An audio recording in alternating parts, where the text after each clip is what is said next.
te muestre sus caminos, que te enseñe sus sendas de amor.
Gracias, Señor. Gracias, Padre, por este tiempo precioso y maravilloso en el cual tu pueblo se goza alabando tu bendito nombre, Señor. A un principio, Señor, pedíamos en oración que tú nos ayudaras, que lo que hacemos sea de tu agrado, Señor, Hoy, Señor, hoy te pido que cada uno de los que estamos hoy aquí presentes y todos aquellos hermanos que nos ven por medio de las redes sociales, que estén atentos, atentos a tu voz, Señor, ya que tú nos hablarás por medio de nuestro hermano, por medio de tu siervo, que nos trae la bendita palabra tuya, mi Dios. Padre, hoy en esta mañana queremos también pedirte por cada uno de mis hermanos. También pedirte si hubiera algún enfermo en este lugar o algún enfermo, algún hermano que nos está viendo a través de la distancia, que tu gran poder se manifieste en esa enfermedad, Señor. Ayúdanos, Padre, porque todo esto lo hacemos para tu honra y tu gloria. Alabado sea tu nombre desde ahora y para siempre. Estoy orando y pidiendo todas estas cosas en el bendito nombre de tu Hijo Jesucristo. Amén y amén. Pueden sentarse, mis hermanos.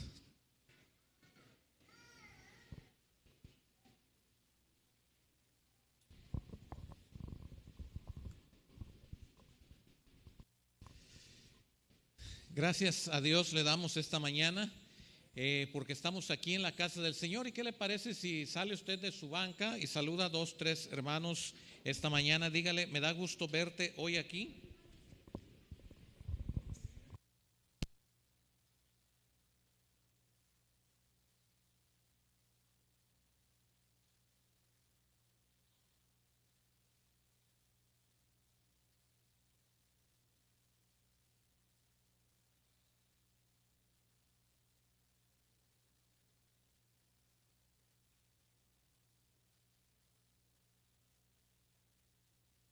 Dos.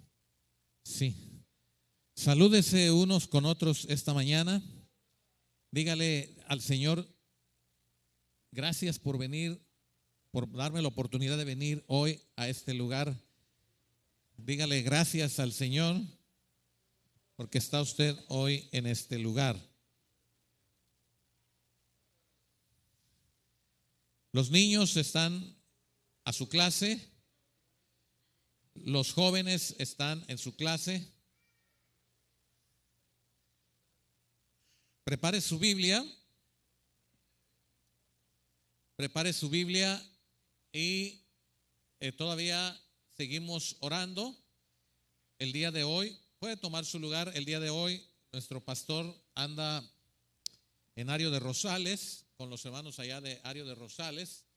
Salió con otro grupo de hermanos para allá y estamos dando gracias a Dios porque este mes están participando las personas de la palabra de Dios. Acuérdense que los niños tienen una tarea de memorizar una porción de la Biblia. Los adolescentes y jóvenes tienen otra necesidad de memorizar otra porción de la Biblia, y los adultos estamos memorizando los libros del Nuevo Testamento, nada más el nombre de los libros. No se vaya a querer aprender todo el Nuevo Testamento de memoria, ¿verdad? Nada más los libros. Por ahí subieron esta semana en el grupo de los hermanos de la iglesia, subieron unas tablas ahí para que usted pueda recordar Mateo, Marcos, Lucas, Juan. Acuérdese que solo tenemos un evangelio, pero es el evangelio según Mateo, el evangelio según Marcos, el evangelio según Lucas y según Juan. Pero de ahí usted se sigue todos los libros, y el primer domingo de septiembre vamos a estar compartiendo lo que Dios hizo en la vida de cada uno de usted al estar repasando agosto, mes de la Biblia. Entonces no deje que sus hijos se queden sin memorizar. Ellos tienen tarea que cumplir el día de hoy.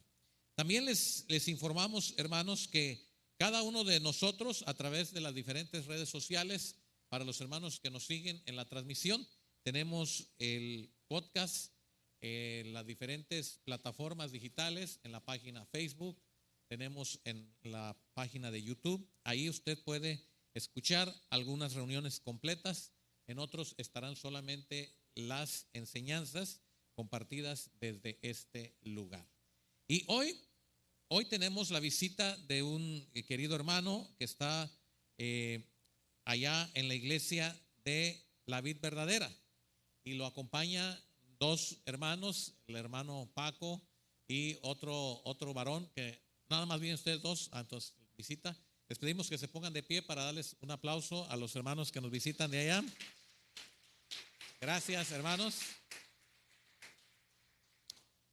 También le agradecemos al Señor la oportunidad que nos da de que el pastor Urdaniel esté con nosotros esta mañana.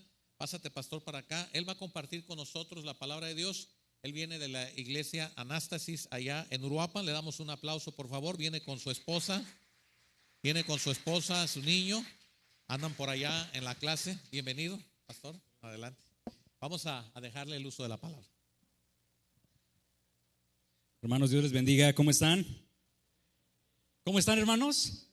Bien, bendecidos. Qué bueno, hermanos. Me da mucho gusto. Reciban un saludo de parte de la Iglesia Bíblica de Uruapan Anástasis en Uruapan, Michoacán. Me da mucho gusto estar aquí con ustedes, hermanos. Me acompaña, como bien dijo nuestro hermano, me acompaña mi esposa, mi hijo también. Ahorita se fueron por allá para la clase. Y me da mucho gusto estar aquí con ustedes. Hace un poquito más de un año, el hermano de igual forma me había comentado la oportunidad de venir aquí, pero no pude venir el año pasado, pero el día de hoy podemos estar aquí y doy gracias a Dios por eso. Mis hermanos, ¿están listos para escuchar la palabra de Dios el día de hoy? Muy bien, me da mucho gusto eso. Entonces, sin más preámbulos, ¿qué le parece, mi hermano, si oramos por la predicación del día de hoy? Y oramos al Señor para que el Espíritu Santo obre en este día. Incline su rostro, hermano. Cerramos nuestros ojos para concentrarnos y oramos. Señor amado, te damos tantas gracias por usted, mi Señor, por Cristo, porque en Él tenemos salvación, en Él tenemos libertad de la esclavitud del pecado. Y podemos estar aquí el día de hoy, juntos, reunidos, como iglesia tuya, como iglesia de Cristo, la iglesia que salvaste y que compraste, mi Señor, con tu sangre. Y te agradezco por ello, mi Dios. El día de hoy queremos escuchar de tu palabra. Oramos, mi Señor, para que tu Santo Espíritu obre en medio de nosotros, para que tu Santo Espíritu, mi Señor, hable a nuestros corazones, transforme nuestros corazones, mi Dios, y te amemos más, te adoremos por quien eres tú, mi Padre. Te lo pedimos, mi Señor, en el nombre de Jesús. Amén. Muy bien, mis hermanos, el día de hoy traeré un tema de predicación bastante retador para nuestras vidas, no por lo que estaré diciendo, sino por lo que Jesús mismo estará diciendo. El tema del día de hoy, que he titulado, se llama así: te costará todo seguir a Cristo Jesús. Y lo que querré, mi hermano, en este día es que tú puedas comprender y puedas el día de hoy, que se quede en tu mente que te costará todo seguir a Jesús. Y aunque te cueste todo seguir a Jesús, debes de tener una garantía en tu corazón. Y la garantía es que aunque te cueste todo, debes de saber que estás en el camino correcto. Estás en el camino del Hijo de Dios. Estás en el camino del Hijo del Hombre. Les voy a pedir de favor, vayamos todos juntos al Evangelio de Marcos. El día de hoy estaremos estudiando el capítulo 8, versículos del 27 al 38. Mientras lo encuentran, les comento que el 27 de marzo de este año ocurrió una verdadera tragedia. Otro tiroteo más en los Estados Unidos. Una mujer con odio a Dios y al cristianismo mató a 3 niños y a 3 adultos en la escuela que la iglesia Covenant, iglesia Pacto Presbiteriana en Nashville, Tennessee, tenía. Una de las niñas que mataron, 9 años tenía la pequeña, era la hija del pastor Chad Scruggs. Y mis hermanos, ciertamente esta fue una enorme tragedia. Pero aún en medio de una enorme tragedia, alguien con un amor verdadero a Cristo, alguien con una percepción adecuada del Evangelio y una percepción adecuada de quién es Cristo mismo, dijo estas palabras. Y esta persona fue su padre. Él dijo estas palabras: entre lágrimas confiamos en que ella está en los brazos de Jesús, quien la llevará a la vida de nuevo. Hermanos, sean todos bienvenidos al tema del día de hoy. Te costará todo seguir a Cristo Jesús. Y mire, hermano, que hay una garantía en esto, es que vale la pena dejar todo por Cristo. Versículos 27 al 30, dice así la palabra de Dios, prestamos mucha atención. Salieron Jesús y sus discípulos por las aldeas de Cesarea de Filipo, Y en el camino preguntó a sus discípulos diciéndoles: ¿quién dicen los hombres que soy yo? Ellos respondieron: unos, Juan el Bautista; otros, Elías; y otros, algunos de los profetas. Entonces él les dijo: ¿y vosotros quién decís que soy yo? Respondiendo Pedro le dijo: tú eres el Cristo. Pero él les mandó que no dijesen esto de él a ninguno. Muy bien, mis hermanos, lo primero que vamos a ver el día de hoy es: ¿quién dices que soy? Es una pregunta para ti. ¿Quién dices que es Jesús? Nuestro pasaje nos centra con los discípulos de Jesús. Y el día de hoy, mi hermano, quiero que todos juntos caminemos con Jesús, caminemos con los discípulos. Nos centra con Jesús y sus discípulos. Por lo que entendemos en las narraciones de los evangelios sinópticos, los otros evangelios, entendemos que también había más personas con Jesús siguiéndole. En este caso nos centra el pasaje a las afueras de Cesarea de Filipo. Cesarea de Filipo está bastante al norte de Betsaida Julia, donde Jesús estuvo unos versículos anteriores. Son alrededor de 50 kilómetros desde Betsaida Julia hasta Cesarea de Filipo. Eso significa que son como 50 kilómetros, lo que probablemente es desde Apatzingán a Lombardía, más o menos es eso. Nunca habíamos visto a Jesús en este lugar, en Cesarea de Filipo. Es la primera vez, de hecho, que Jesús se encuentra en Cesarea de Filipo. Es un lugar nuevo. El Evangelio de Lucas nos dice que si bien los discípulos iban con Jesús, si bien otras personas estaban siguiendo a Jesús, Jesús iba un poco más adelante que ellos. Imagínenselo, hermano, camine con los discípulos. Haga de cuenta que es usted un discípulo de la multitud y ve a Jesús, pero lo ve adelante. El Evangelio de Lucas nos dice que Jesús estaba orando en esos momentos. Él estaba orando. Bueno, nos dice también el pasaje que estaban recorriendo los alrededores de Cesarea de Filipos. Y hermano, esto es importante, y es importante que Marcos lo relate de esta forma, porque Jesús ya no quería entrar a las ciudades. Jesús ya no quería entrar a la ciudad. Aquí ya ni siquiera está en el dominio de Herodes Antipas, aquel que por cobardía había encarcelado a Juan el Bautista. Y de hecho Herodes Antipas tenía bastante suspicacia acerca de la persona de Jesucristo. Ya no estaba en los dominios de Herodes Antipas, estaba en los dominios de Herodes Felipe, el cual era su hermano, por eso se llamaba Cesarea de Filipos. Bueno, para este tiempo, mis hermanos, en el ministerio de Jesús, ya a Jesús no lo vemos con las multitudes. Ya Jesús ya no quiere ser visto, de hecho, con las multitudes, sino que, como nos dice el pasaje, ya está a los alrededores, ya no se mete a las ciudades por una razón muy particular. Y es que las personas que estaban en las ciudades ya habían conocido de su fama, ya habían conocido de su persona, y lo que habían escuchado acerca de él era que sanaba gente, hacía milagros. Entonces querían buscar a Jesús precisamente para que lo sanara. Pero el Señor no había venido a esto. El Señor a lo que había venido era a predicar el evangelio del reino, a predicar el evangelio del reino. Ciertamente el Señor sanó, ciertamente el Señor hizo milagros, pero Él había venido a predicar el evangelio del reino. Pues ahí está Jesús. E imaginemos, mis hermanos, Cesarea de Filipo. ¿Alguna vez, y yo pienso que sí, en alguna ocasión usted, mi hermano, ha ido a Nueva Italia? Aquí está cerquita, de hecho hace un ratito pasamos por aquí. ¿Alguna vez usted ha ido a Nueva Italia? Pues mire, hermano, Cesarea de Filipo se encuentra a 457 metros sobre el nivel del mar. Nueva Italia está a 420, más o menos igual. Son parecidos en vegetación, son parecidos en flora, en fauna y también en calor. Ahora, mis hermanos, imagínense esto, imagínense la vegetación, imagínense la flora, imagínense la fauna, pero hasta el fondo está el imponente monte Hermón, una montaña que se levanta de forma imponente por varios kilómetros. Ellos van caminando, Cesarea de Filipo está a su espalda. Jesús va orando, y mientras él va orando, de repente se detiene. Recuerde, usted es un discípulo que ve a Jesús adelante. De repente Jesús se detiene, voltea y mira a sus discípulos fijamente, y vienen unas palabras trascendentales para toda la historia del cristianismo. ¿Quién dicen los hombres que soy yo? ¿Quién dicen los hombres que soy yo? Yo imagino a los discípulos, hermanos, no se lo esperaban, no se esperaban que Jesús les hiciera esta palabra, les hiciera esta pregunta. ¿Quién dicen los hombres que soy yo? Y de repente empiezan los discípulos. Bueno, algunos de los que hemos escuchado de las multitudes dicen que eres Juan el Bautista. Algunos otros dicen que eres Elías o Jeremías o algún profeta.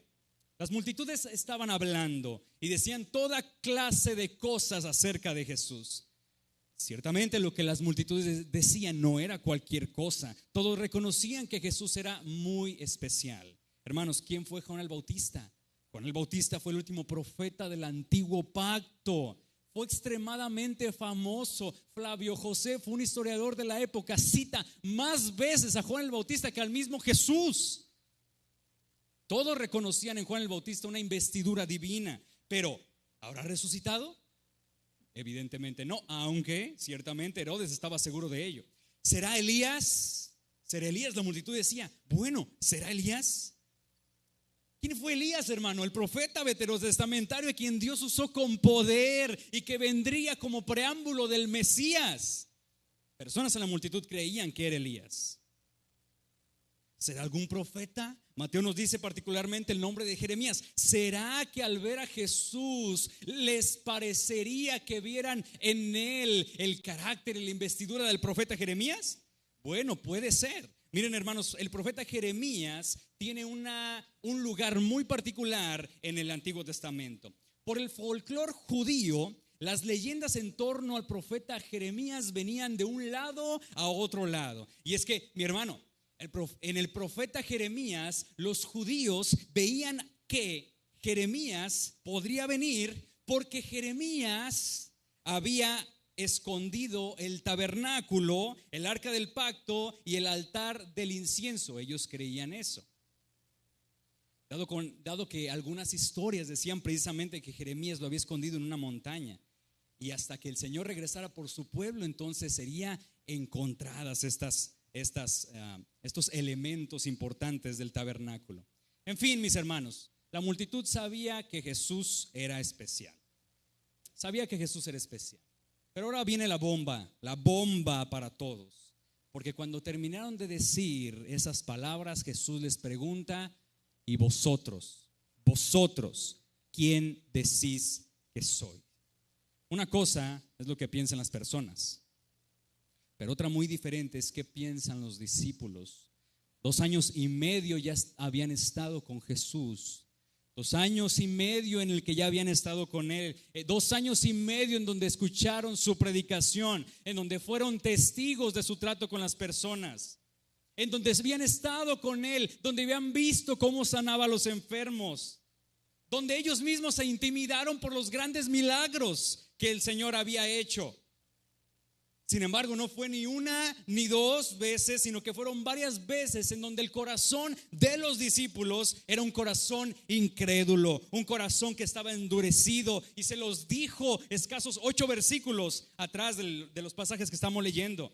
Él los recriminó por su falta de fe, pero Jesús estaba orando, y es tiempo de saber qué hay en la mente de sus discípulos. ¿Y ustedes quién dicen que soy? Me los imagino, mis hermanos. No sé ustedes, pero yo me imagino los discípulos todos helados. Ok, una cosa es lo que piensan las multitudes, una cosa es lo que piensan las personas que están alrededor, pero ustedes, ¿qué es lo que están pensando acerca de mí? Estaban helados. Ciertamente no es Juan el Bautista, nunca ha dado señales de ser Elías. Al contrario, él mismo dijo que Juan el Bautista era el preámbulo de Elías. Jesús nunca se identificó con uno de los profetas.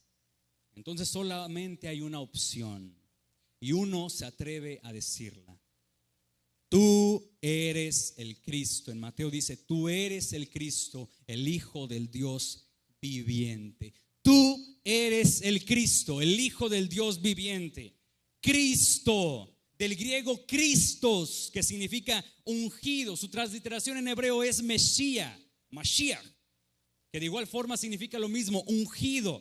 Y es que, hermanos, para el tiempo de Jesús, el término Mesías había cobrado grandes cambios a lo largo de la historia. Las primeras esperanzas mesiánicas se dan gracias al pacto de Dios con David en 2 de Samuel capítulo 7, en donde promete que un rey llegaría de su descendencia, y de su reinado sería un reinado de paz y de seguridad que no tendría fin. Esas esperanzas fueron grandes para los judíos, de tal forma que disfrutaron de la prosperidad davídica. Posteriormente disfrutaron de la prosperidad de Salomón y estaban contentos con ellos. Pero después de ello viene el quiebre. La nación se divide. La nación se divide en dos. De tal forma que la esperanza mesiánica tiene un cambio. La esperanza mesiánica, si bien es de un rey que vendría, también es de un rey que uniría los dos reinos y restauraría a Israel. Allí estaban puesta su esperanza. Posteriormente comienzan a ser vasallos de otros reyes y de otros imperios, de tal forma que se sienten esclavizados. A eso sumémosle que el tiempo de la desesperación llegó. Samaria cae y con ella 10 de las tribus de Israel son llevadas a Siria. Entonces ahora es un golpe durísimo para los judíos. La situación es grave, muy grave. Entonces las esperanzas del Mesías ya no son solamente de reino eterno y de restauración para Israel, sino que ahora son de liberación, porque están siendo esclavos, son subyugados. Y entonces las esperanzas cambian, y para ellos ahora el Mesías sería como un rey militar que llegaría para liberarlos de sus enemigos. El Mesías llegaría con poder para liberarlos, para restaurarlos como nación. Pero después de ello llegó la deportación. El pueblo judío fue llevado a Babilonia. El Mesías nunca llegó. No hubo un reinado eterno, no hubo una restauración. Pero los profetas mencionaron que vendría e instauraría su periodo de paz, de tal forma que la visión del Mesías seguía más viva que nunca, aunque las circunstancias fueran adversas. El tiempo llegó, regresaron a su tierra, se levantaron grandes hombres en aquellos momentos, y se levantó uno muy particular que reconstruiría el templo. Entonces el pueblo comenzó a decir: vemos esperanzas de que el Mesías vendrá. Zorobabel, por causa de él comienzan a ver que tal vez él podría ser el Mesías que estaban esperando. Comienzan a ver características del Mesías en él, características que ya habían encontrado en el Salmo 110, que el Mesías no solamente sería rey, sino que también sería sacerdote. Pero Zorobabel no cumplió con las características de Mesías a cabalidad. De tal forma que el Antiguo Testamento se cierra. Dios dejó de hablar por medio de profetas. Las esperanzas del Mesías comienzan a irse esfumando. Alejandro Magno llega, subyuga. Posteriormente Pompeyo el Magno anexa Jerusalén como dependiente de Roma, y los judíos, a ver semejante esclavitud, recuerdan de nuevo las promesas mesiánicas e imploran al Señor por el Mesías que lo libraría de la esclavitud. En ese contexto es que llega Jesús. En un sentido, ciertamente sus expectativas no estaban descabelladas, pero los tiempos de Dios no son los tiempos de los hombres, y los planes de los hombres no son los mismos que los planes de Dios. Jesús viene a ser ese rey de la línea de David, que imparte paz, que es glorioso, que es libertador. Entonces los discípulos, al pensar en la pregunta que les está haciendo Jesús, responden, y uno de ellos dice claramente: tú eres el Cristo. Tú eres el Cristo. ¿Quién dicen los hombres que es el Hijo del Hombre? Posteriormente, para los romanos, un rebelde que mataron en la cruz. Para los griegos, locura. Para los gentiles, mentiras. Para los judíos, tropezadero. Deben de saber, mis hermanos, que al día de hoy la forma en que las personas ven a Jesús no es muy diferente a como las veían al principio del cristianismo. Las personas que no creían en Él. Hermano, la forma en que tú percibes a Jesús, la forma en que tú ves a Jesús, la forma en que tú respondes a esa pregunta que está haciendo Jesús aquí, determinará el rumbo de tu vida, determinará el rumbo de tu matrimonio, determinará el rumbo de tu trabajo, determinará el rumbo de tu propia adoración. Algunos el día de hoy verán a Jesús como un simple hombre que dio buenas enseñanzas, vivió y murió. Algunos otros verán a Jesús como alguien hippie, buena onda, dispuestos a apapacharlos a todos y a seguirlos en todas sus locuras. Algunos otros lo verán como la cara de la religión cristiana, alguien que crucificaron y que dice que resucitó y que dicen que resucitó, pero viven indiferente a Él. Incluso algunos de ellos lo verán como ascendido al Padre, pero vivirán como si no existiera. Algunos otros lo verán como un ser que busca hacerte cada día mejor. E incluso cuando llegues a ese estado de mejoría, te darás cuenta que si bien Jesús te hizo mejor, te hizo para que no dependieras de Él, sino para que tú, como un Dios que eres, puedas hacer tu vida como tú así lo quieras. Y es verdad, hermanos, esto lo dicen. Yo lo he visto en videos en internet. Algunos otros lo verán como alguien que vino a traer estabilidad social, vindicar a los pobres, regañar a los ricos. Otros más verán a Jesús como alguien que está atado de manos a la experiencia. Si no lo sientes y si no lo percibes, no es real. Pero si lo sientes y lo percibes, es real. Podrá ser verdad para ti, pero no necesariamente tiene que ser verdad para alguien más. Otros más lo verán como un buen embajador de Dios que vino a enseñar amor. Otros lo verán como algo parecido a Dios, pero no es Dios. Otros como un ángel, en fin. Las opiniones de las personas que están afuera al día de hoy serán variadas. Pero el día de hoy, Iglesia Bíblica de Apatzingán, el día de hoy Jesús te está preguntando a ti: ¿quién dices que soy yo? Iglesia Bíblica de Apatzingán, ¿quién dices que es Jesús? Oh, damas y caballeros, tu respuesta a esta pregunta determinará el rumbo de tu vida. O Jesús dice quién dice ser, o Jesús es un producto de tu invención, pero no pueden ser las dos. O Jesús verdaderamente es el Cristo, o Jesús es el producto de la historia cosificado para nuestra felicidad. O Jesús es quien dice ser o es un mentiroso. ¿Quién dices que soy yo? Él te está preguntando en este día y exige la respuesta desde lo más profundo de tu corazón. Miren, hermano, bien puedes repetir la frase de Pedro. Sin saber las implicaciones de esto, lo repetirás todo a nivel racional.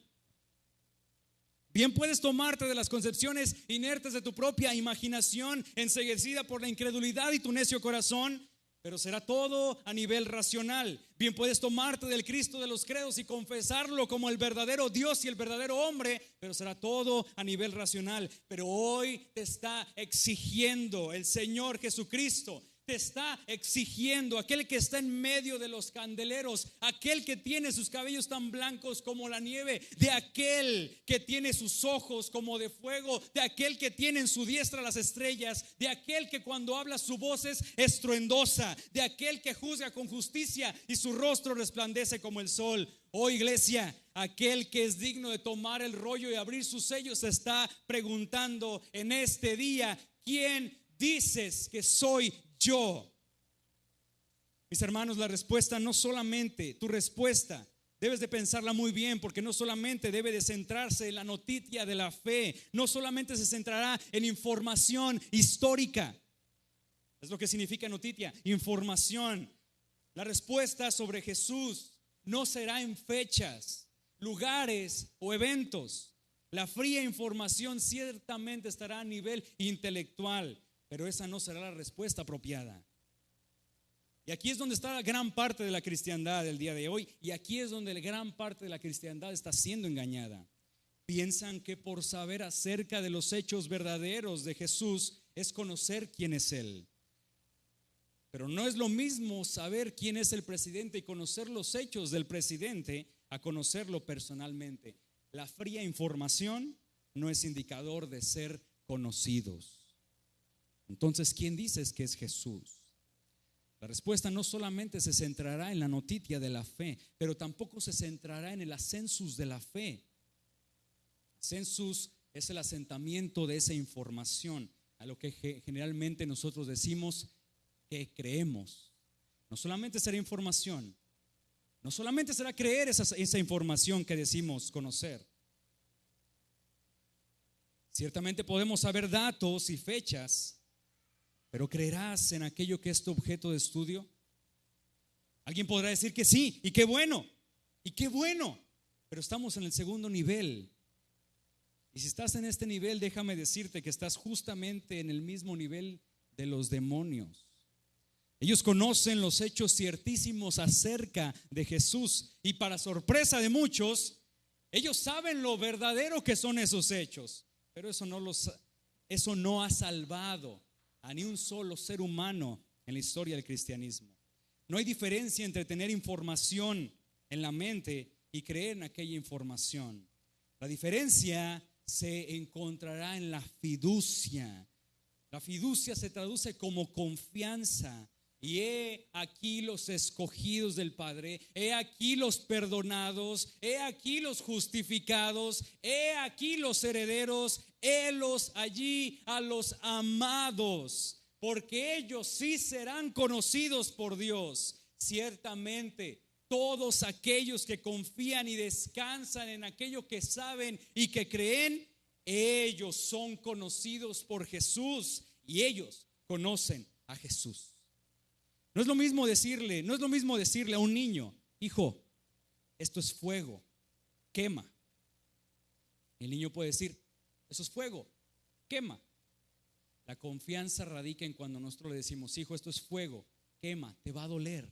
El niño puede decir: es fuego, formación, quema, lo creo, pero no confío en lo que me dices. Y toca, desobedece a su padre. La información y la creencia no han salvado a nadie. La información, la creencia y la confianza en saber que lo que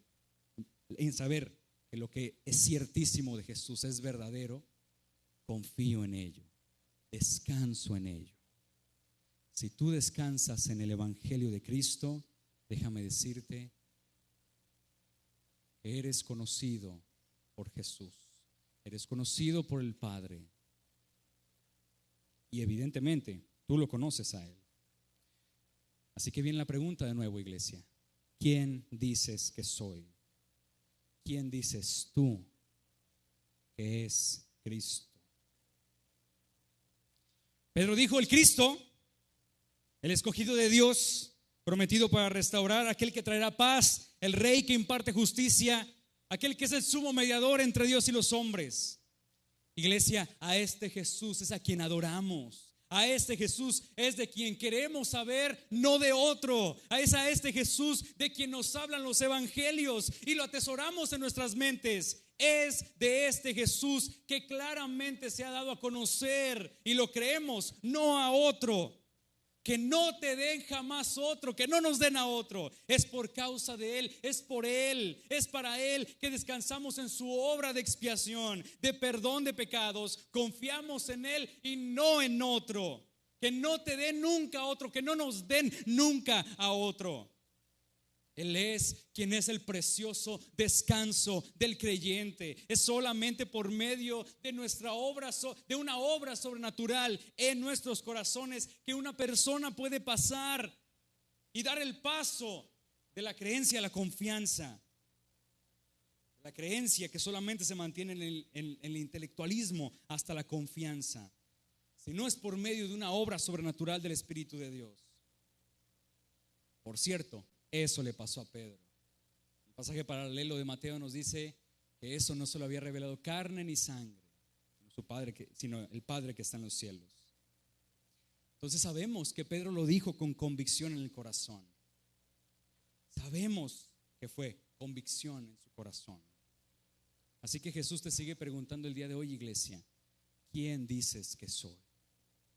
¿Quién dices que soy? La respuesta no solamente es el Cristo, como lo dijo Pedro. ¿Sabes qué significa el Cristo? ¿Sabes qué es lo que vino a hacer Jesús a esta tierra? ¿Sabes qué es lo que Jesús hizo por ti? ¿Sabes cuáles son los beneficios y las bendiciones que Cristo te dio a ti? ¿Quién dices que soy?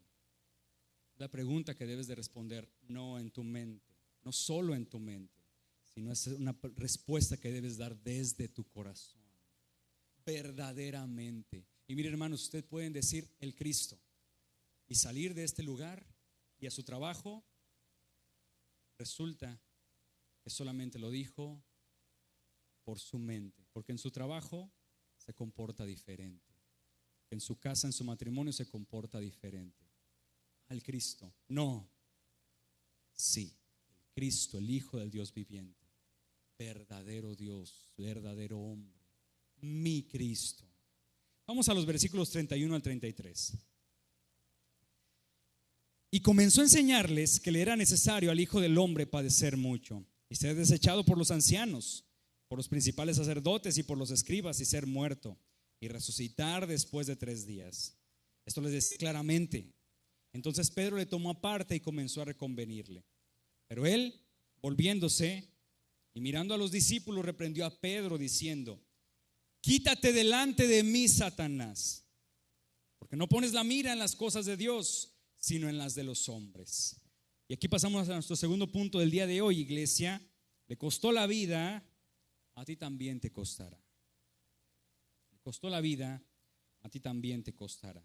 Miren, hermanos, en aquellos tiempos había una cantidad impresionante de expectativas acerca del Mesías. Todavía Jesús ya se iba y los discípulos le preguntaron: ¿instaurarás el reino en nuestros días? Jesús le dijo: a vosotros no les toca saber ni los tiempos ni las horas. ¿Instaurarás el tiempo de nuestros días? Ellos tenían muchísimas expectativas acerca del Mesías. Las más dominantes de la época era que Jesús, el Mesías, tenía que ser un Mesías militar que los liberaría del yugo de los romanos y permitirían que ellos fueran una nación libre y soberana. Esa concepción, sin lugar a dudas, estaba en la mente de los discípulos. Jesús, mis hermanos, no fue alguien ambiguo en decir cuál era su obra en esta tierra. De hecho, fue muy claro. Y en ese sentido, en las palabras que nosotros acabamos de leer, aclara su mesianismo. Él es el Cristo. Él es el Cristo, sí, pero también dice el pasaje, y si usted nota, el pasaje lo dice claramente, también es el Hijo del Hombre. El ser verdadero que el pueblo estaba esperando. Él es la persona que el pueblo conocía como un ser celestial, porque lo encontraban leyéndolo en los profetas, en Daniel capítulo 7, versículos 13 al 14. Jesús es aquel que le fue dado dominio, gloria y reino para que todas naciones y lenguas le sirvieran. Aquel que tiene un dominio eterno, que nunca pasará, y su reino uno que no será destruido. Textualmente es lo que dice del Hijo del Hombre en Daniel capítulo 7. Jesús es esa persona de la cual el profeta Daniel habló. Cualquiera que escuche esta descripción verá gran gloria, gran autoridad, gran poderío. Pero Jesús dice algo extremadamente interesante. Fíjense lo que dice: el Hijo del Hombre padecerá mucho, será desechado y será muerto. Este título le gustaba a Jesús, de hecho, decirlo, el Hijo del Hombre. Estaba haciendo una referencia precisamente a Daniel capítulo 7, donde ya lo mencionamos, una autoridad, poderío, imperio, potencia. Pero imagínense a los discípulos, hermano. El Hijo del Hombre padecerá mucho, será desechado y será muerto. Padecer viene del griego pasjo, y tiene que ver con dolor físico y emocional. Tiene que ver con el sufrimiento en estos dos niveles. Y vaya que Jesús tuvo que pasar por graves dolores físicos. Pasó por graves dolores en su cuerpo, verdaderamente sangró. Sangró. Y si nos causan admiración semejantes dolores físicos, su dolor emocional en su alma fue un dolor que jamás ninguno de nosotros podríamos soportar y jamás ningún ser humano ha experimentado.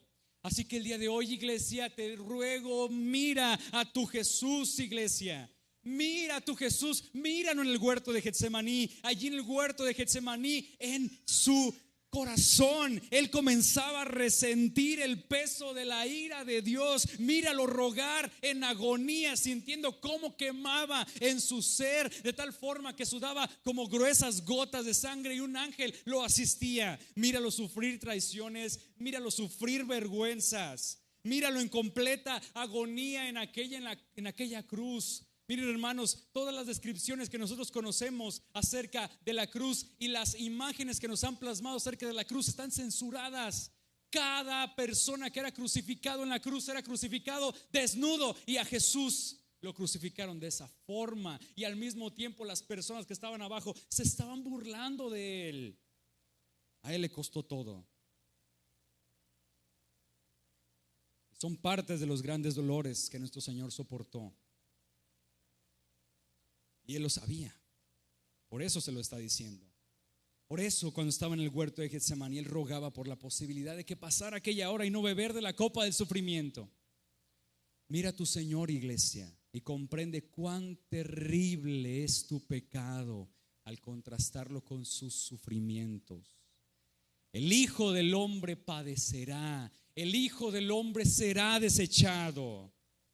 ¿Dónde hemos escuchado la palabra, hermanos? El Hijo del Hombre padecerá, el Hijo del Hombre será desechado. Esta palabra desechado lo encontramos en la profecía del siervo sufriente en Isaías 53:3. Despreciado y desechado entre los hombres, varón de dolores, experimentado en quebranto, y como que escondimos de él su rostro. Fue menospreciado y no lo estimamos. ¿Quién lo desechará, iglesia? Dice el pasaje: los principales ancianos, los sacerdotes y los escribas. La alta alcurnia, la crema innata de la sociedad religiosa de aquellos tiempos. Los ancianos, aquellos que estaban encargados de las sinagogas judías, no creerían en él y lo desecharían.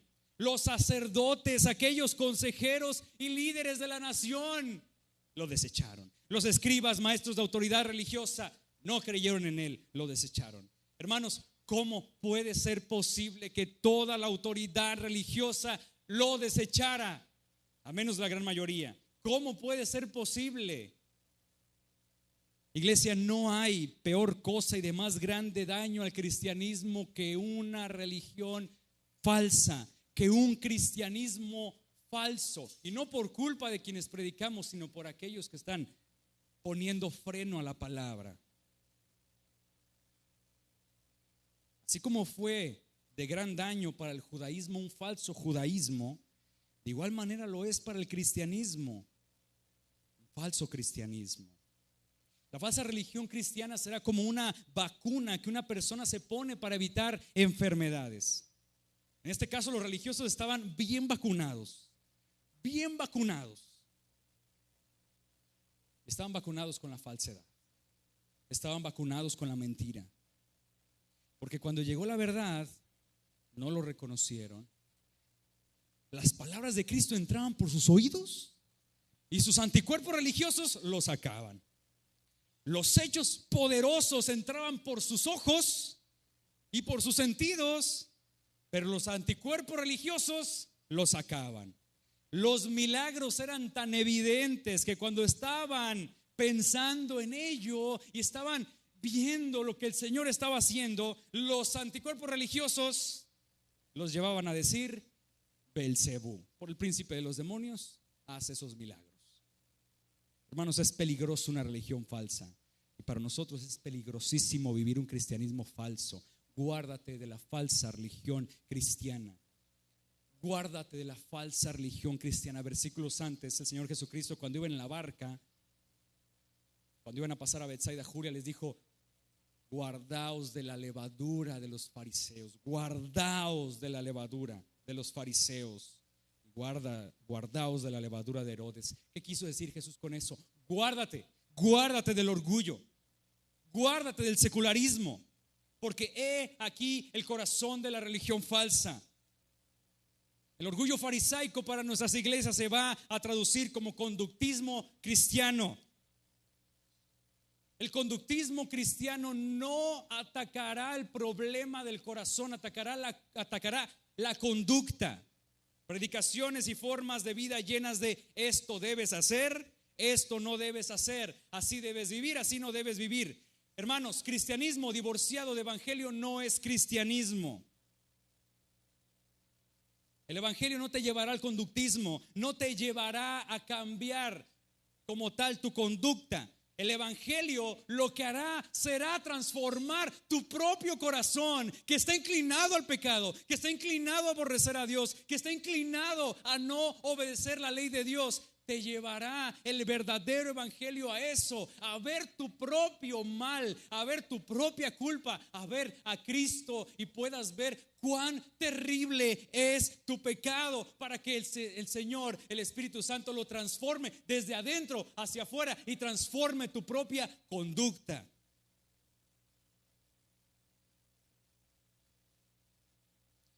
Hermanos,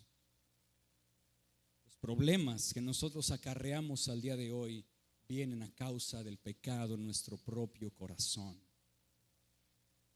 Si nosotros, como cristianos que decimos ser, no imploramos diariamente para que nuestro corazón sea transformado, si con nosotros como cristianos no reconocemos la extrema malignidad del pecado que hay en nuestro corazón y los vicios a los cuales nos lleva el pecado en nuestro corazón, estaremos desarmados para cuando lleguen las tentaciones del enemigo, para cuando lleguen las pruebas y para cuando lleguen los deseos de la carne. No presentaremos defensa.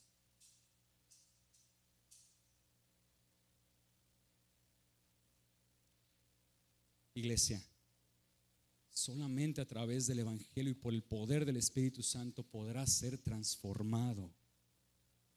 Y esto te lo digo, iglesia, desiste de tus pecados, porque tus pecados no solamente te van a afectar a ti, tus propios pecados, el Señor y tú saben cuáles son, tus propios pecados te van a afectar a ti. Te van a afectar a tu esposa, van a afectar a tu familia, tu esposa o esposo, van a afectar a tu familia, van a afectar a tu iglesia, va a afectar a todo lo que te rodea. Por lo tanto, te ruego, iglesia, desiste de tus pecados, desiste de tu pecado.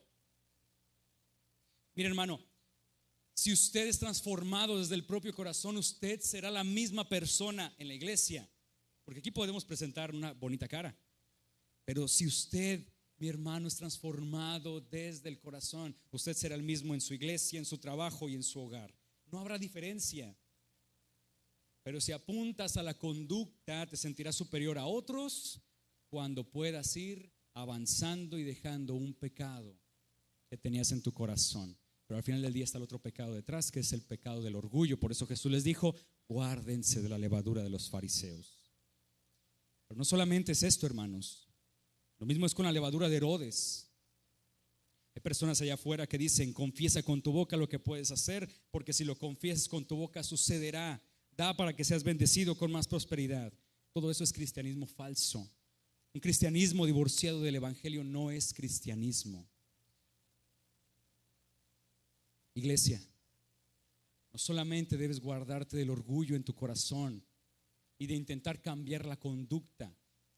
Debes guardarte del secularismo. Debes guardarte de la falsa religión que apunta lejos de la gloria de Dios. Debes guardar tu corazón de que no se arraigue ni física, ni mental, ni emocionalmente a este mundo. Porque no somos de este mundo. Nuestra ciudadanía no está en este mundo. Guárdate de la falsa religión cristiana, iglesia. Guárdate de ello, porque tu corazón se querrá arraigar a este mundo. ¿Temes a morir? ¿Tienes miedo a que alguien cercano a ti, que es creyente, fallezca? Ciertamente hay un temor que es muy natural en nuestros corazones. Pero ojo aquí, ¿recuerdan la historia que les comenté al principio? No solamente es el temor, no solamente es la garantía de saber quién es nuestro Cristo Y la garantía de saber quién es nuestro Cristo se centra en el Evangelio. Tenemos una garantía y esperanza firme en que ya sea que nosotros, mi esposa, mi hijo, partan a la presencia del Señor, tengo una garantía segura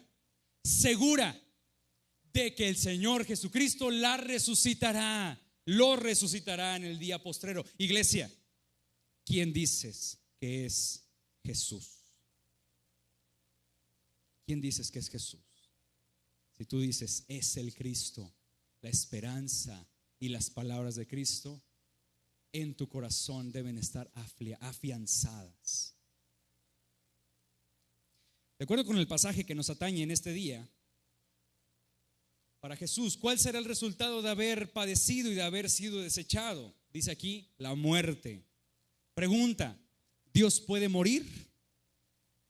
Hermanos, ciertamente el día en que eso en alguna probabilidad acontezca, en un abrir y cerrar de ojos, la nada absoluta será la reinante. Todo vendrá a colapso y destrucción en una sola fracción de segundo. Dios no muere y no hay posibilidad de que muera. Pero resulta que Jesús no solamente es verdadero Dios, sino que es verdaderamente hombre, por lo tanto puede morir, y así fue. Su corazón dejó de latir, sus pulmones dejaron de aspirar y su cerebro de funcionar. Pero no es todo, iglesia, no era todo. Se los dije hace rato, cuando Jesús estuvo en el huerto de Getsemaní, ya estaba sintiendo el peso de la ira de Dios en su propio corazón, de tal forma que estaba sudando gotas de sangre. En ese momento no lo estaban latigando, en ese momento no lo estaban crucificando, en ese momento no estaba sufriendo la vergüenza pública.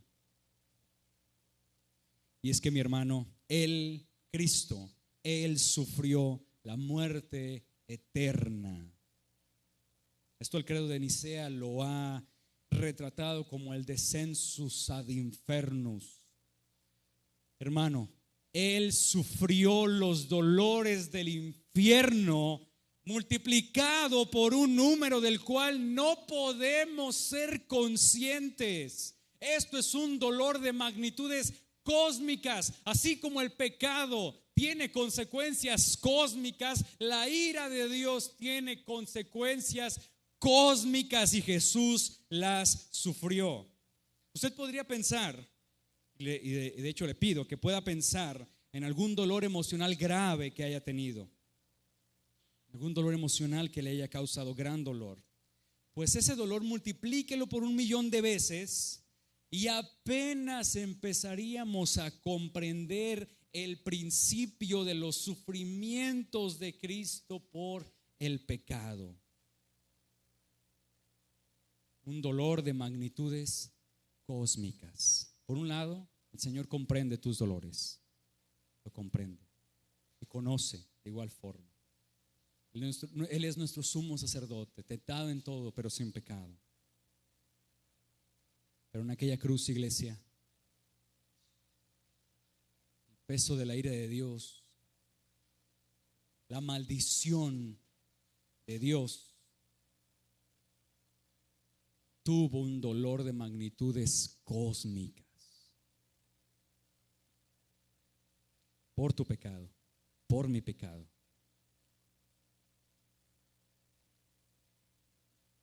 La cruz, mi hermano, es un evento sangriento, sí.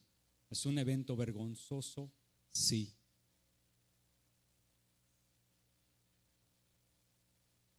Pero también la cruz es un evento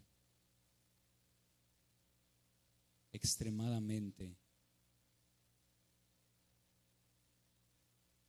Voy a utilizar esta palabra y discúlpenme por la palabra que voy a utilizar, pero es necesario para hacer la comparación.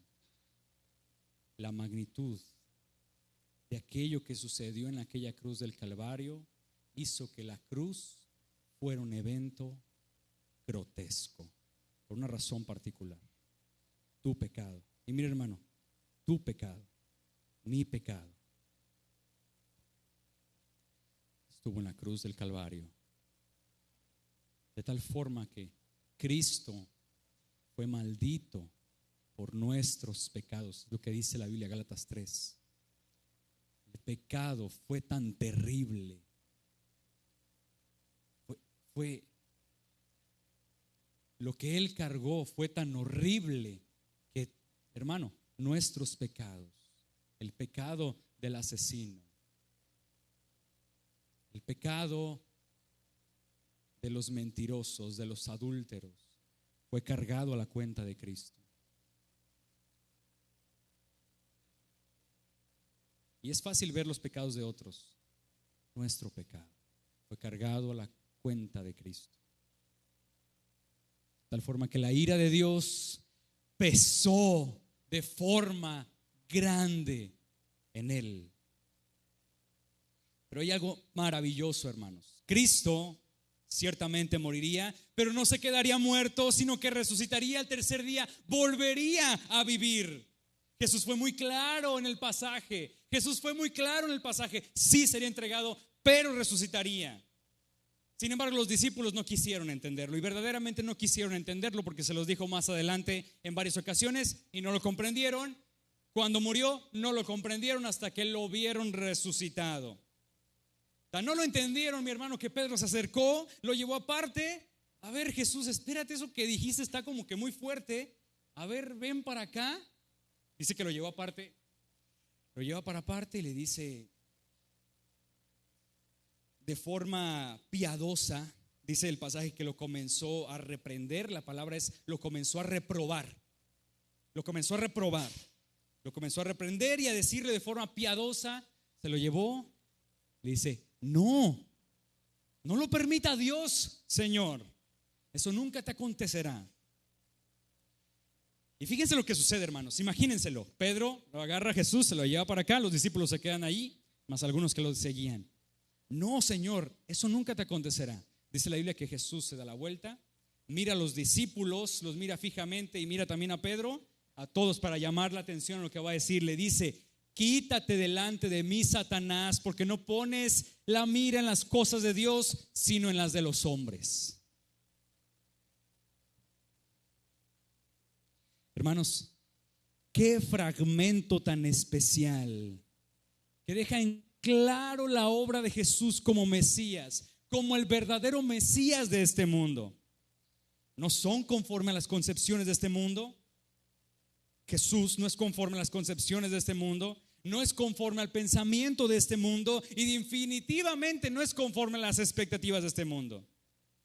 Hermanos, por donde usted quiera ver en este pasaje, por donde usted quiera verlo, encontrará el evangelio eterno de Cristo. Eterno evangelio, porque es hecho en la eternidad pasada, antes de que el espacio, tiempo y materia vinieran a la vida. En la eternidad, la Santísima Trinidad, por amor al hombre, el Padre escoge, el Hijo redime, el Espíritu convence. Hermano, mírelo, mire este pasaje, mírelo de principio a fin. El Hijo del Hombre, el ser celestial que ha morado eternamente con el Padre. Si no lo ve ahí el evangelio, lo puede ver en los padecimientos del Hijo. Es necesario que haya un sustituto para pagar por los culpables. Es necesario que la segunda persona de la Trinidad se humille hasta lo sumo para pagar por los pecados de quienes han sido suyos desde la eternidad. Mis hermanos, pero lo que más nos debería de dar escalofríos en los pasajes, en los versículos que nosotros estamos leyendo, es que fueron los religiosos del tiempo de Jesús, aquellos quienes se suponía que tenían una buena relación con Dios, quienes lo crucificaron. Hermanos, ciertamente la gran mayoría de corazones endurecidos no los vamos a encontrar fuera de la iglesia de Cristo. Muchos de los corazones endurecidos no los vamos a encontrar allá afuera, los vamos a encontrar aquí adentro.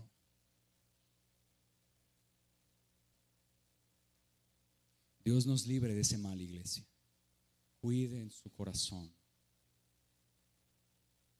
Dios nos libre de beber de la copa del orgullo y embriagarnos con ella. Dios nos libre de ello.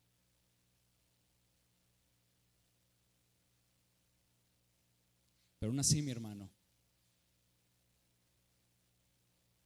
aún así, el dolor, los grandes dolores que Cristo Jesús sufrió serían utilizados con un propósito bueno, que sería la redención de la iglesia. Que ciertamente Jesús no sería dejado en el infierno, ni la tumba se quedaría vacía, sino que resucitaría venciendo la muerte. Él lo dijo. Juan 11:25, yo soy la resurrección y la vida, el que cree en mí aunque esté muerto vivirá. ¿Crees esto? Esas son palabras de Jesús. Por último, también vemos el evangelio en todos estos versículos, en la reprimenda de Pedro, no sin antes hacer algunas observaciones. Y es que, hermanos, cuán errados podremos estar nosotros si aconsejamos en contra del propósito de Dios. Pedro no tenía excusa. Jesús le acababa de revelar su identidad a él y a los que le rodeaban. Le reveló su propósito. Hermanos, cuán erradas serán las palabras piadosas divorciadas del propósito divino. Es algo abominable, tan abominable que Jesús remarca las intenciones profundas del corazón de Pedro. Y es que en Pedro estaba siendo ahora influenciado por el mismo Satanás, que le estaba diciendo no, que ni eso te acontezca. Y parecería piadoso. Jesús está diciendo que se va a morir, que va a ser entregado, que va a padecer. Y Pedro llega y le dice, no, Señor, que ni eso te acontezca. No, ¿cómo puede ser? Pero Jesús le dijo, Pedro, tienes los ojos enfocados en los hombres. No estás buscando la gloria de Dios. Tienes los ojos enfocados en los hombres. Tienes los ojos enfocados en lo que está delante de ti. Tienes tus ojos enfocados en lo más próximo. Cuidado, hermanos. No vaya a ser que por parecer varones o féminas piadosas, en lugar de centrar a una persona en lo eterno, sabiendo que las circunstancias que están pasando, Dios las va a utilizar para su propia gloria y para su propio propósito, de repente nos vaya a salir una lengua bífida y seamos utilizados por el mismo Satanás para desviar su mirada de lo eterno a lo efímero, de lo eterno a lo terrenal. Hermanos, hay un plan mucho mayor que nosotros, que traspasa aún las circunstancias más adversas en las cuales nosotros podamos estar.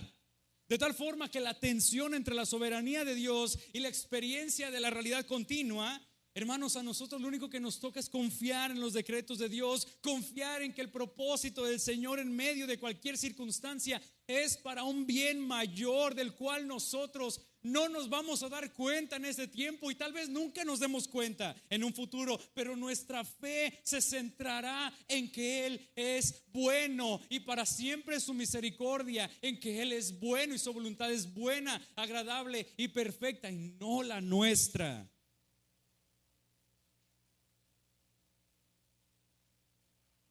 Esto no es nada sencillo, ciertamente. Es una empresa bastante difícil. Hermanos, ¿Abraham acaso vio la tierra que el Señor le prometió siendo posesión suya? No la vio. ¿Vio aquella gran descendencia como la arena del mar y las estrellas del cielo? No la vio, pero lo creyó.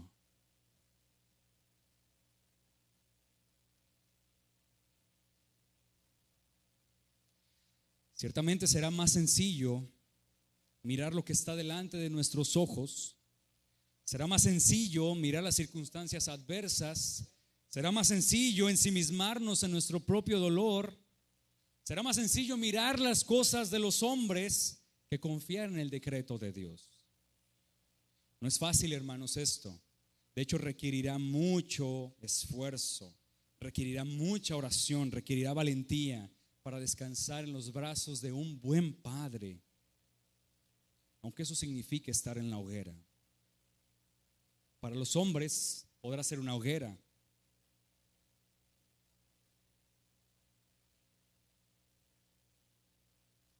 pero por encima de los ojos de Dios, por encima del sol, mi hermano, podrás saber que estás en los brazos del Padre. Nuestro Mesías trasciende más allá de los pensamientos, de las acciones o de las circunstancias de los hombres. Hay un propósito irrevocable que es muchísimo más grande que nosotros. Oh, mis amados hermanos, llegará el día en que nosotros estemos delante de aquel que pagó por nosotros y estaremos alabando su santo nombre y recordaremos aquellas circunstancias que hemos vivido en esta tierra y veremos las circunstancias, veremos nuestras alegrías, veremos nuestros dolores, nuestras tristezas, pero al final del día glorificaremos al Señor por ello. Glorificaremos al Señor por ello y comprenderemos a cabalidad cuán mejor fue su propósito que el nuestro. Vamos a los versículos 34 al 38 porque ya se me está acabando el tiempo. Dice así la palabra de Dios: y llamando a la gente y a sus discípulos les dijo: si alguno quiere venir en pos de mí, niéguese a sí mismo y tome su cruz y sígame. Porque todo el que quiera salvar su vida la perderá, y todo el que pierda su vida por causa de mí, del evangelio, la salvará. Porque ¿qué aprovechará el hombre si ganara todo el mundo y perdiere su alma? ¿O qué recompensa dará el hombre por su alma? Porque el que se avergonzare de mí, de mis palabras en esta generación adúltera y pecadora, el Hijo del Hombre se avergonzará también de él, cuando venga en la gloria de su Padre con los santos ángeles. Wow, qué palabras, qué palabras. Hermanos, todos los versículos que nosotros estamos leyendo son el cenit del Evangelio de Marcos. Es el centro de gravedad de todo el Evangelio de Marcos, para que cuando llegara este Evangelio a los romanos, ellos pudieran saber que vale la pena seguir a Cristo. Vale la pena, aunque haya cruz.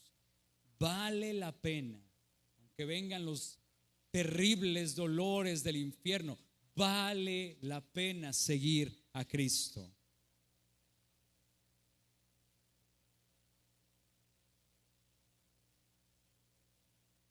Hermanos, si estas palabras que está diciendo Jesús no son solamente para los apóstoles, esta palabra que inspiró el Espíritu Santo no son solamente para ellos, sino que también son para nosotros.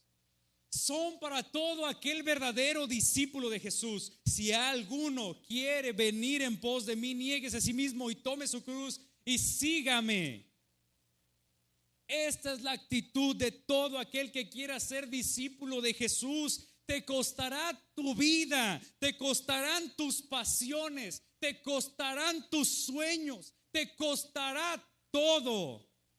El camino de aquellos que siguen a Jesús no es un camino fácil, no es un camino cómodo. Al contrario, es un camino que cuesta, es un camino de gran dolor, es un camino que por amor Jesús va quitando aquello que no le agrada de nosotros. Por eso es comparado como el llevar una cruz. Y hermanos, no estamos hablando en aspectos de personalidad o aspectos meramente culturales, no. Hermanos, estamos hablando de lo más profundo del ser humano. Hermano, iglesia de Cristo, si es pues que quieres ser un discípulo verdadero de Jesús, debes de saber que no es un camino cómodo. Así que es necesario calcular el costo, porque se te exige que te sometas al señorío de Cristo. Eso significa que tu voluntad será doblegada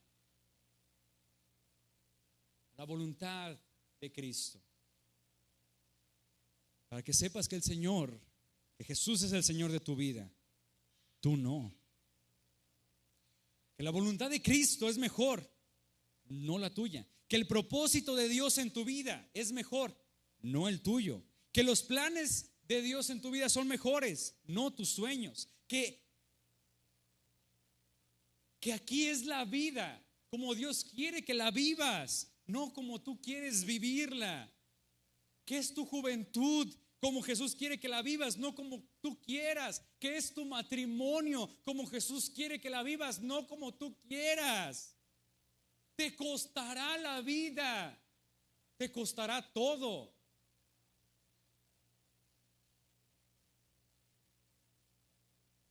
Te costará todo. Por eso Jesús es claro. ¿Quieres vivir conforme al mundo sin tomar en cuenta a Dios? ¿Quieres vivir negando la voluntad de Dios en tu vida? ¿Quieres vivir sin someterte a los mandamientos de Cristo? ¿Quieres vivir una vida de total desobediencia a Dios? Muy bien, hazlo. Nadie te va a detener, pero ten por seguro algo: cuando llegues delante del juez justo, perderás tu vida por toda la eternidad. Y de acuerdo con las imágenes del castigo justo de Dios por el pecado, créeme cuando te digo que es muchísimo mejor vivir una vida sumisa a Dios que vivir una vida en completa rebeldía delante de Él. Y hermano, esto te lo digo por amor a tu alma. Hoy mismo, niégate a ti mismo.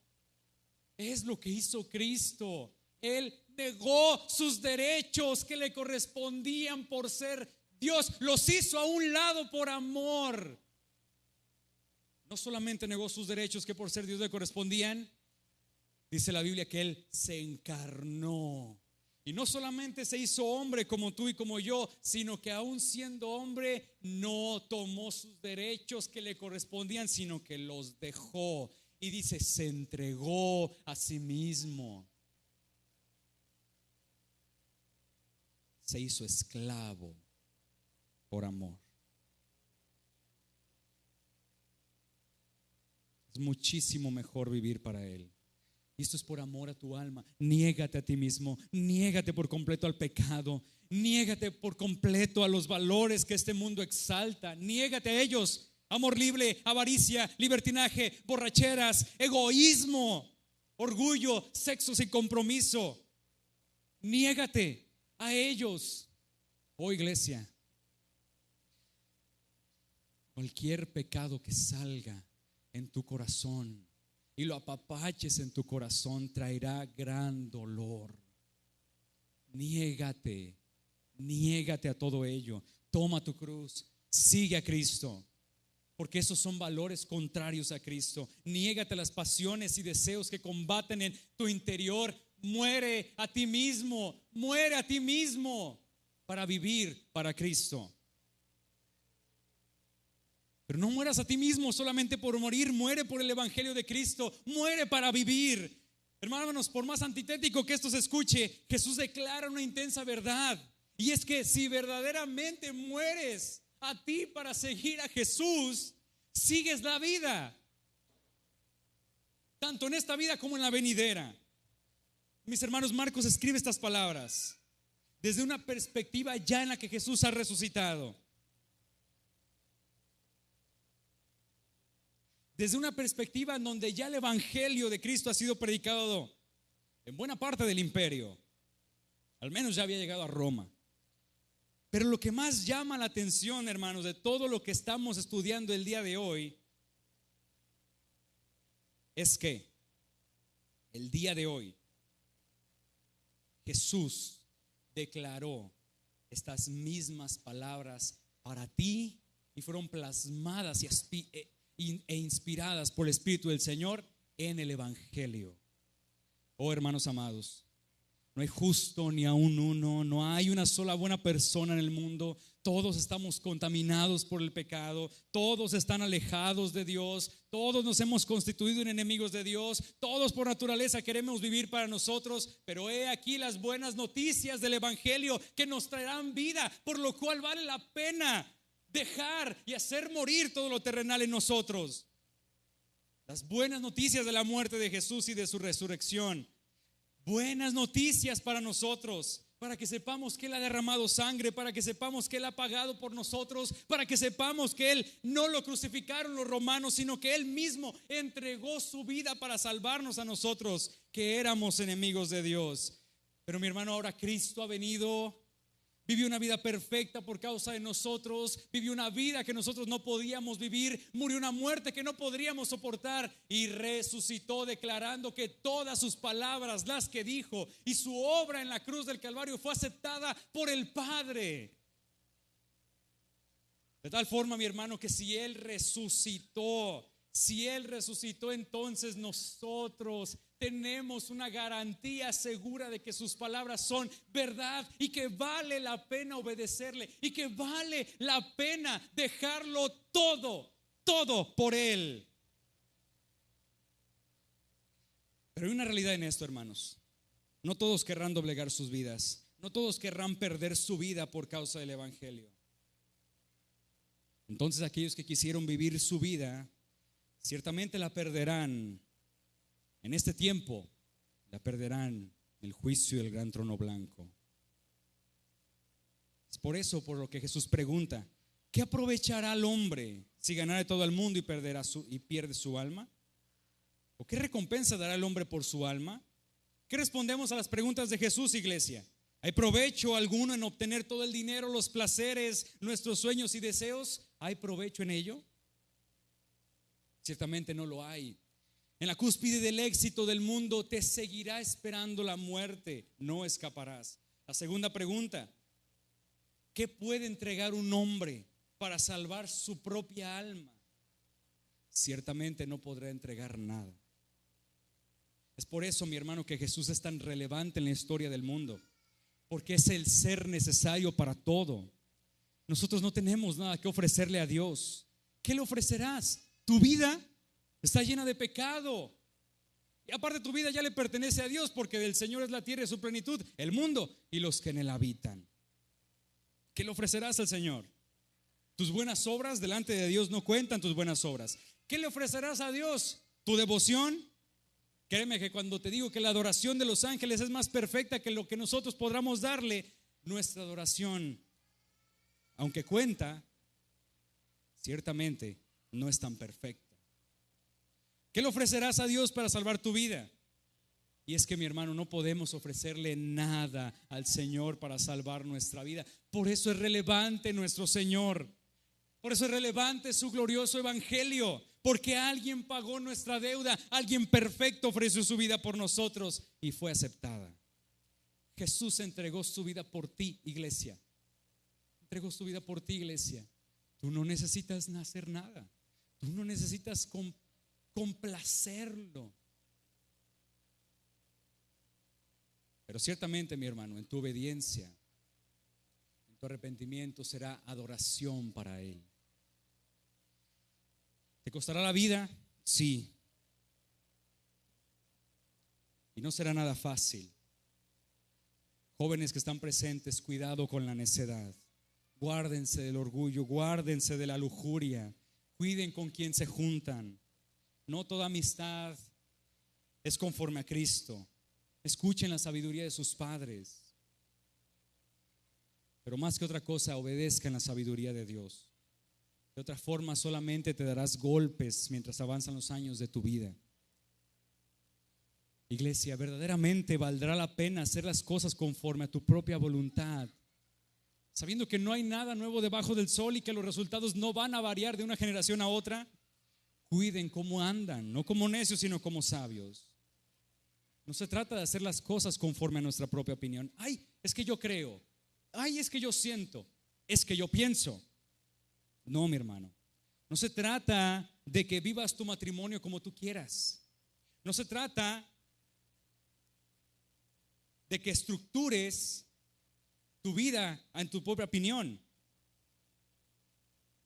No se trata de ello. Cuando has seguido tu propia opinión, ¿hacia dónde te ha llevado eso? Iglesia Bíblica de Apatzingán, te costará la vida. Así que te ruego el día de hoy, doblega tu corazón. Hoy hay tiempo.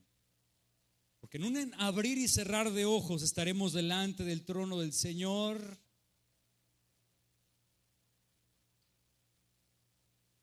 En un abrir y cerrar de ojos habremos pasado del tribunal de Cristo. Habremos disfrutado de las bodas del Cordero. Y en un abrir y cerrar de ojos estaremos en el gran trono blanco adorando a aquel que está en el trono.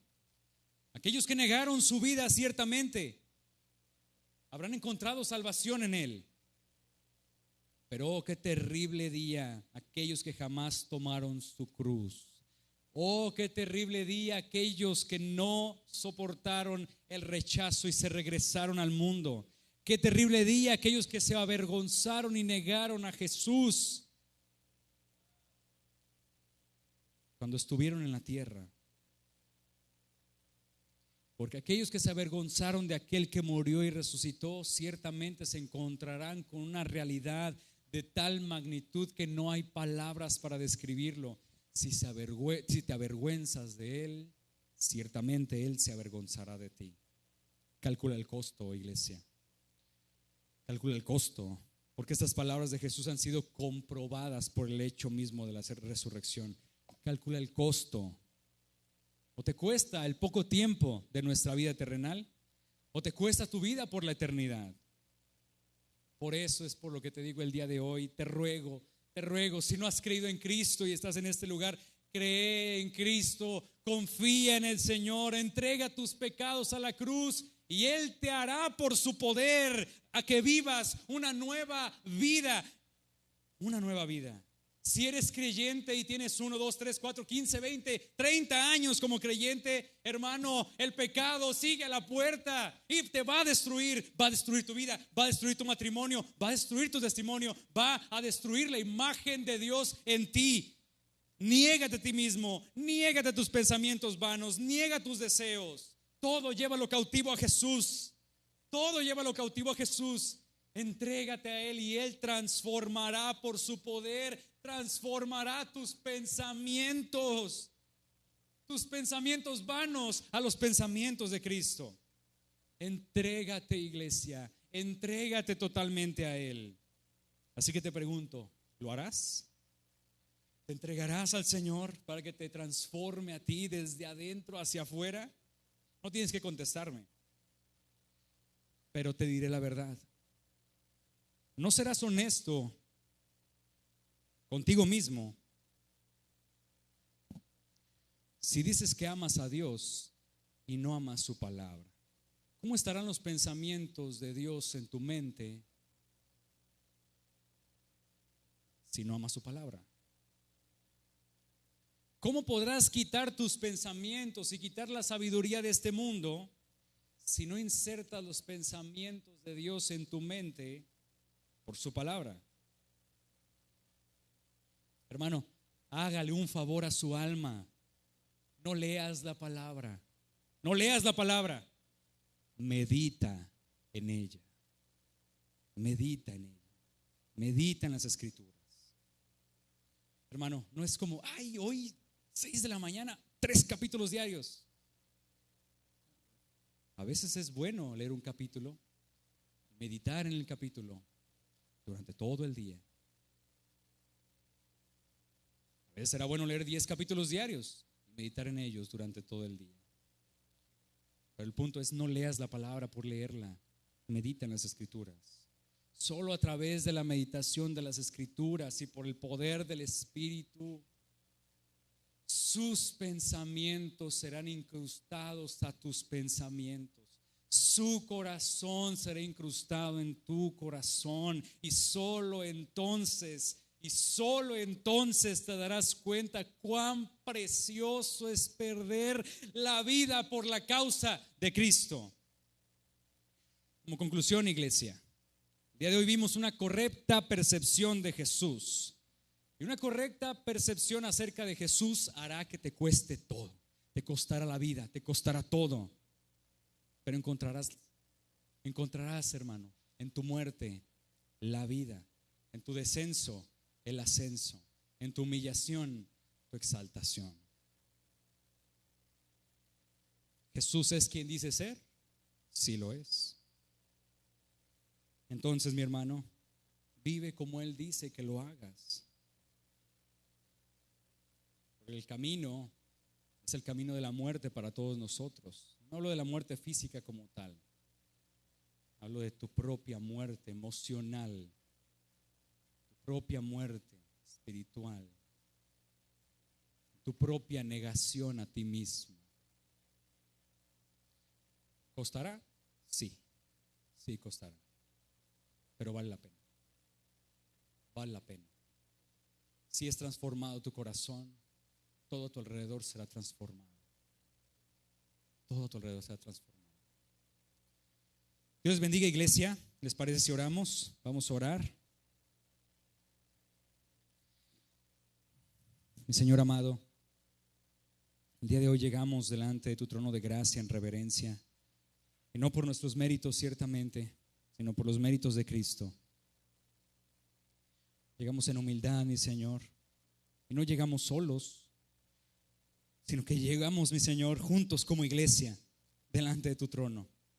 Y qué precioso es que a través de ti, mi Cristo, podamos llegar al Padre, podamos llegar a nuestro Dios. Y a nuestro Señor oramos. Mi Dios, tú conoces los corazones de cada uno de los que estamos aquí.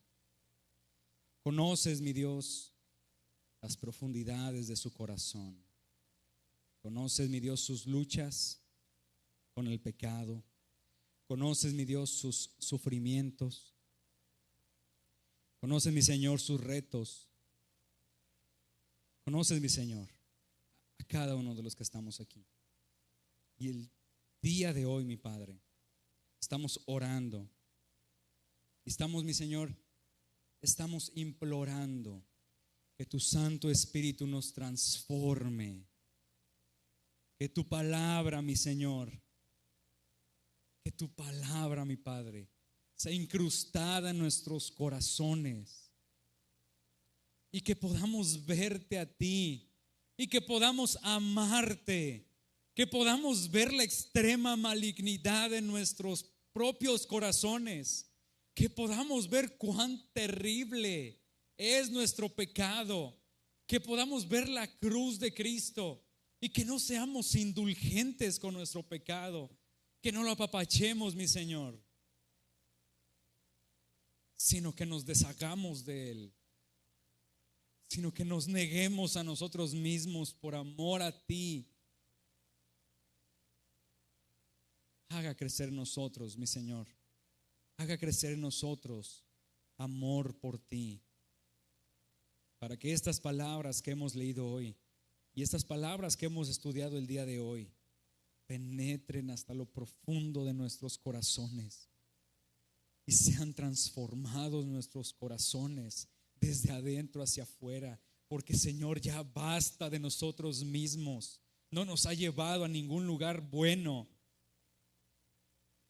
Pero tu voluntad, al contrario, ha sido dulce para nuestro corazón. Ay, tu palabra, dulce es más que la miel y que la que destila del panal. Y por tu palabra somos amonestados, mi Señor. Guardar tus palabras hay gran galardón. Mi Señor amado, te ruego por la Iglesia Bíblica de Apatzingán. Te ruego, mi Señor, por cada uno de ellos. Te ruego, mi Señor, para que desistan de su pecado y contemplen la gloria de Cristo. Y contemplen, mi Señor, cuán precioso eres tú. Y contemplen, mi Señor, que vale la pena negarse a sí mismos por ti. Vale la pena negarse a sí mismos en su matrimonio. Vale la pena negarse a sí mismos en su familia. Vale la pena obedecer a los padres. Vale la pena estar aquí. Vale la pena seguirte. Vale la pena recibir cualquier rechazo. Vale la pena. Todo por ti, Señor. Te agradecemos, mi Padre, por tu iglesia. Agradecemos, mi Señor, por ti. En el nombre de Jesús, amén. Dios les bendiga, iglesia. Doy paso a quien dirige.